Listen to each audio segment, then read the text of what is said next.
Assalamualaikum warahmatullahi wabarakatuh. Salam sejahtera bagi kita semua.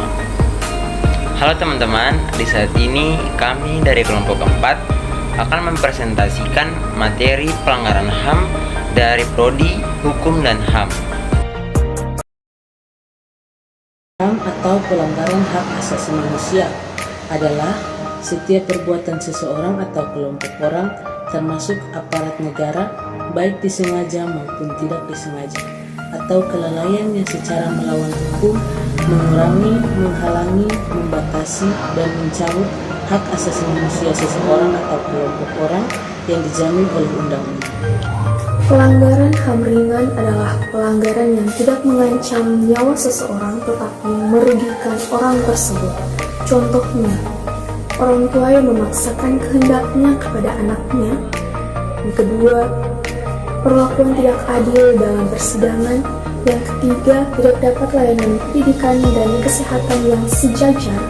Dan yang keempat, tidak mendapatkan keadilan di tengah-tengah masyarakat. Jenis pelanggaran HAM berat. Pelanggaran HAM berat adalah kejahatan luar biasa yang mengakibatkan kerugian yang bersifat sulit dikembalikan ke keadaan semula. Korban pelanggaran HAM berat umumnya menderita luka fisik, mental, penderitaan emosional, dan kerugian lain, bahkan sampai pada pembunuhan.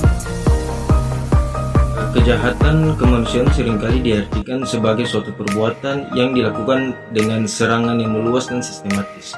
Adapun serangan yang dimaksud ditujukan secara langsung terhadap penduduk sipil berupa 1. Pembunuhan, pemusnahan, dan ketiga perbudakan, pengusiran atau pemindahan penduduk secara paksa, dan yang kelima perampasan kemerdekaan atau perampasan kebebasan fisik secara sewenang-wenang yang melanggar ketentuan atau asas asasi.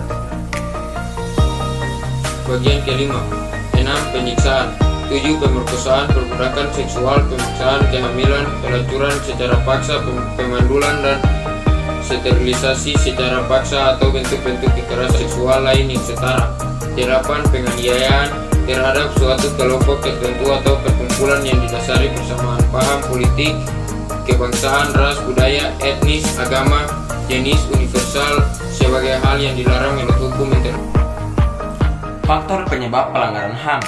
Ada 2 faktor, yaitu faktor internal dan faktor eksternal. Yang pertama adalah faktor internal, adalah faktor pendorong pelanggaran HAM yang berasal dari dalam diri si pelanggar itu sendiri. Bentuk-bentuk faktornya, pertama, sikap egois dan terlalu mementingkan diri sendiri. Yang kedua, rendahnya kesadaran HAM. Yang ketiga, sikap tidak toleran. 2 faktor eksternal. Faktor penyebab pelanggaran HAM eksternal yaitu faktor di luar diri pelanggar yang bisa mendorong penyebab HAM. Bentuk faktor pelanggaran HAM eksternal diantaranya adalah 1. Penyalahgunaan kekuasaan, 2. ketidaktegasan aparat penegak hukum, 3. penyalahgunaan teknologi. Pelanggaran HAM adalah perbuatan yang karena sifatnya melanggar aturan-aturan dan terlalu banyak berlebihan mengancam seseorang. 3. Melaporkan tiap pelanggaran HAM. Bentuk dukungan lainnya ialah masyarakat bisa melaporkan tiap pelanggaran HAM yang diketahui, pernah dilihat, atau bahkan dialaminya ke pihak yang berwenang. Setelah melaporkan, masyarakat bisa tetap mengawasi jalannya proses peradilan HAM agar pelaku dihukum seadil mungkin. 4. Menyebarluaskan informasi mengenai penegak hukum. Masyarakat juga bisa turut membantu menyebarluaskan informasi ke publik, khususnya yang berkaitan dengan penegak HAM dan apa saja yang bisa dilakukan untuk mencegah pelanggaran HAM terjadi. HAM berat yang terkenal di Indonesia. 1. Pembersihan PKI pada tahun 1965 sampai 1966. 2. Penembakan misterius pada tahun 1982 sampai 1986. 3. Tragedi Talang Sari pada tahun 1989. 4. Tragedi Rumah Gedong Aceh pada tahun 1989 sampai 1998. 5. Pembunuhan Marsina pada tahun 1993. 6. Tragedi Trisakti pada tahun 1998. 7. Penculikan aktivis pada tahun 1997 sampai 1998. 8. Tragedi Semanggi 1 dan Semanggi 2 pada